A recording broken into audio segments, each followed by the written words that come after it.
Shipments of pharmaceutical products from India will soon need to have been tested and inspected before entering Gambia. That's according to Gambian government documents, with the mandatory measures coming in from July the 1st. The new rules highlight how governments are reassessing their reliance on India's $42 billion pharmaceuticals industry since the deaths of at least 70 Gambian children last year.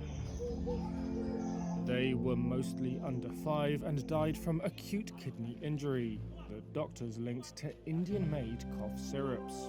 The World Health Organization said the syrups contained lethal toxins, ethylene glycol and diethylene glycol. They are more commonly used in car brake fluid and other products not fit for human consumption. Gambia said its latest move was to address issues related to substandard and falsified medicines entering the country.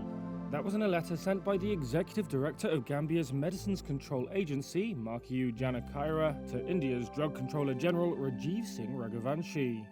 The letter said Gambia had appointed Mumbai-based control laboratories to issue a so-called clean report of inspection and analysis for all of the shipments from India.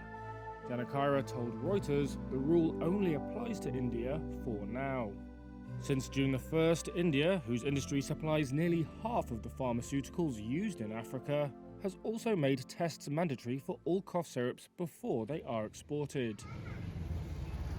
Raghuvanshi did not respond to a request for comment. However, in a letter to Indian state regulators, he asked them to take note of the new Gambian guidelines.